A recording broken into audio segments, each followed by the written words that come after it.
Friends, वापस से share market के अंदर गिरावट देखने को मिल रही है क्योंकि अमेरिका के, जैसे मैंने अभी 4-5 दिन पहले की वीडियो में बोला था, अमेरिका के अंदर सेनेट में एक बिल पास हुआ जहां पर जो भी रसिया से ट्रेड करते हैं उनके अंदर 100% टैरिफ उन कंट्रीज के ऊपर लगाया जाए। और हमें पता है कि हम क्रूड ऑयल के मामले में सबसे ज़्यादा ट्रेड करते हैं। दोस्तों, एक चीज़ आपको बताऊं, कुछ भी हो, इस समय भारत देश हर ऐसी कंट्री के लिए जो कि हमसे कहीं ना कहीं ऊपर है, उन सभी की आंखों में चुभ रहा है। क्यों चुभ रहा है? क्योंकि हम आगे निकल रहे हैं। और ये हमारे भारत देश की ऐसी बात नहीं कि केवल इतिहास में है, ये हमारे भारत देश के पड़ोसियों के प्रति भी है। अगर आपको पता होगा, आप कोई भी घर अपना बना रहे हैं या कुछ भी कर रहे हैं, तो सबसे पहले आप कहाँ चुभते हैं? अपने पड़ोसी की नज़रों में चुभते हैं। तो यही कुछ आज हमको देखने को मिला और इससे हमें घबराना नहीं है, एक मोटिवेशन लेना है। दोस्तों, हमें केवल अपना टारगेट सेट करना। अगर हमें 2047 में अगर एक विकसित राष्ट्र बनना है तो हमें वहां पर फोकस करना चाहिए 2047 के प्रति, ना कि आस पड़ोस के टर्मोइल के प्रति। समझ गए आप ये चीज़? नेस्डेक कहीं भी जाए, हमें फर्क नहीं होना चाहिए। जो ये ग्रीन चार्ट दिख रहा है वो नेस्डेक है, जो रेड चार्ट दिख रहा है दोस्तों वो हमारा निफ्टी 50 है। हमने कभी भी आउट परफॉर्म नहीं करा है दोस्तों नेस्डेक को। पर एक चीज़ मैं आपसे कहना चाहूँगा, हम कभी तो कभी करेंगे दोस्तों। एक कोशिश करते रहो। कहते हैं, कौन कहता है आसमान में छेद नहीं हो सकता, एक पत्थर तो तबीयत से उछालो या लो। ठीक, यही वो वक्त है जब दोस्तों हमें एक दृढ़ निश्चय होकर एक 2047 का टारगेट रखना और हमें आगे बढ़ना है दोस्तों। ठीक, अमेरिका में 100% टैरिफ चार्ज करें या 500% टैरिफ चार्ज करें, हमें इससे फर्क ही नहीं पड़ना चाहिए। हमें केवल ये, अगर हम सही हैं अपने आप में तो बस हमें आगे बढ़ना है। समझ गए ये चीज़? तो दोस्तों, ये छोटी मोटी गिरावट से घबराए नहीं, इससे ज़्यादा गिरावट हम अपने रोज़मर्रा की लाइफ में देखते हैं। मिड कैप म्यूचुअल फंड्स की बात करेंगे दोस्तों, तो सबसे पहले आज बात करते हैं मोतीलाल ओसवाल के मिड कैप म्यूचुअल फंड्स की। नेट एसेट वैल्यू देखेंगे दोस्तों तो इस म्यूचुअल फंड का 120 रुपये का एनईपी है। टीईआर, टोटल एक्सपेंस रेशियो, जो भी मैं म्यूचुअल फंड्स की चर्चा करता हूँ वहाँ पर हमेशा मैं, देखो थोड़ा सा बात कर लेते हैं। एक होता है बीईआर, एक होता है टीईआर। बीईआर का मतलब होता है बेसिक एक्सपेंस रेशियो, दूसरा होता है total expense ratio. Mutual fund के अंदर हमेशा आपको बीईआर देखना ही नहीं चाहिए, आपको हमेशा टीईआर देखना चाहिए, टोटल एक्सपेंस रेशियो, और इसका है 0.93% का। बीटा की दोस्तों बात करेंगे, क्लोज टू 1 है, जो कि मुझे हायर साइड पे दिखता है। स्टैंडर्ड डेविएशन की दोस्तों बात कर रहे हैं तो 20.48 का इसका स्टैंडर्ड डेविएशन है।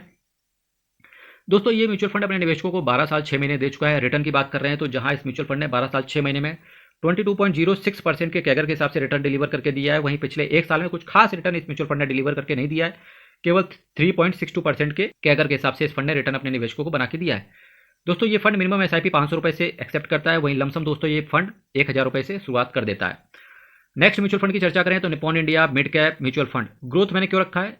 देखिए, कभी आप ईटी मनी खोलेंगे, कभी आप ग्रो खोलेंगे, कभी पेटीएम मनी खोलेंगे, कभी कोई अप स्टॉक्स खोलेंगे, या कभी कोई थर्ड पार्टी ऐप खोलेंगे।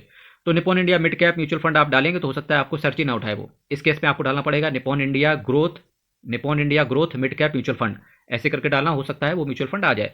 क्योंकि इस म्यूचुअल फंड को कोई ब्रोकर लिखता है Nippon India mid cap direct लिख देता है, कुछ लिखते हैं Nippon India growth mid cap mutual fund, कुछ लिखते हैं Nippon India growth mutual fund. तो आप देख लेना कि आपका जो ब्रोकर है किस तरीके से उठा रहा है इस फंड को। नेट एसेट वैल्यू देखेंगे तो दोस्तों इस चैनल पर आपको जानकर हैरानी होगी, 5,067.25 रुपये का इसका नेट एसेट वैल्यू है। समझ रहे हैं दोस्तों? 5,067.25 का एनईवी। आपने सुना होगा शेयर मार्केट के अंदर अगर आप निवेश करते हो तो सबसे महंगा शेयर इस समय शेयर मार्केट के अंदर एलिसिड का है, एलिसिड इन्वेस्टमेंट का। अगर मैं जनरल टर्म में बात करूं तो एमआरएफ का सुना होगा, 1,31,000 रुपये के आसपास का शेयर है। तो अब अगर कोई पूछे ना कि सबसे महंगा एनएवी किसका है, तो फिलहाल आप बोल सकते हो कि निप्पॉन इंडिया ग्रोथ फंड का, या निप्पॉन इंडिया मिड कैप का, या फिर Nippon India growth mid cap mutual fund का। 5,067.25 का इसका एनएवी है। टोटल एक्सपेंस रेशियो 0.79% का है, जो कि डिसेंट दिख रहा है। बीटा 0.97 का है। स्टैंडर्ड डिविएशन 17.82 का है। 13 साल 7 महीने ये म्यूचुअल फंड अपने निवेशकों को दे चुका है। इन्हीं 13 साल 7 महीने में इस म्यूचुअल फंड ने 18.42% के कैगर के हिसाब से रिटर्न डिलीवर करके दिया अपने निवेशकों को। पिछले एक साल में बात कर रहे हैं तो 13.64% के कैगर के हिसाब से इस फंड ने रिटर्न अपने निवेशकों को बना के दिया है। मिनिमम एसआईपी ये फंड 500 रुपये से और लमसम 1000 रुपये से शुरू कर देता है। White Oak mid cap mutual fund, अगर इसकी बात करेंगे दोस्तों, देखिए व्हाइट ओक, ये दोनों अलग अलग दिख रहे हैं ना आपको। आप एक काम करना, WHITE, उसके बाद डायरेक्ट डाल देना बिना स्पेस दिए OAK, तो आपको हो सकता है ये मिड कैप उठा ले। White Oak mid cap mutual fund, ठीक है। इन व्हाइट और ओक के बीच में स्पेस मत देना, इस तरीके से आप आगे जाना। देखिए, अल्टीमेटली मेरा पर्पस है कि किसी म्यूचुअल फंड से ज़्यादा म्यूचुअल फंड्स के प्रति आपका रीच कैसे पहुंचे। ठीक, White Oak mid cap mutual fund, मुझे लगता है आज के बाद जो भी इस चैनल पर रहता है ना, आप भूलेंगे नहीं किसी भी म्यूचुअल फंड को। आपको जरूर आपका दोस्त कभी बैठ के बता देगा कि भाई एक बात बता, व्हाइट ओक मिड कैप के बारे में सुना है क्या तूने? तो आपको याद रहेगा कि CKD stock market news channel पर मैंने ये इस म्यूचुअल फंड का नाम सुना था। बस अगर आपको ये क्लिक कर गया ना कि CKD stock market news channel पे मैंने इस म्यूचुअल फंड का नाम सुना था, बस वही मेरे लिए गुरु दक्षिणा होगी। दोस्तों, चैनल से जरूर सब्सक्राइब कीजिएगा इसी बात पे। नेट एसेट वैल्यू की बात करेंगे तो 23.59 रुपये इसका एनएवी है। टोटल एक्सपेंस रेशियो 0.98% का है। बीटा 0.91 का है। स्टैंडर्ड डेविएशन 16.89 का है। 3 साल 11 महीने ये फंड अपने निवेशकों को दे चुका है। रिटर्न इन्हीं 3 साल 11 महीने में दोस्तों 24.42% के कैगर के हिसाब से इस फंड ने रिटर्न बना के दिया है। वहीं पिछले एक साल में 19.04% के कैगर के हिसाब से इस फंड ने रिटर्न अपने निवेशकों को बना के दिया है।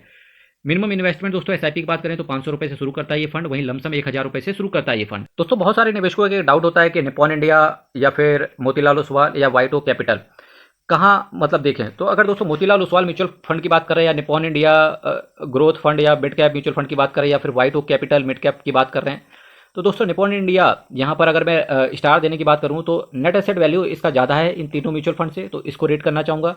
टोटल एक्सपेंस रेशियो की बात करेंगे तो यहाँ पर दोस्तों निप्पॉन इंडिया जो ये मिड कैप या ग्रोथ फंड है इसका दोस्तों एक्सपेंस रेशियो कम है इन तीनों म्यूचुअल फंड से, जिसकी वजह से ग्रीन स्टार मैंने निप्पॉन इंडिया और टोटल एक्सपेंस रेशियो की वजह से इन 2 star Nippon India mid cap fund को आप दे सकते हो।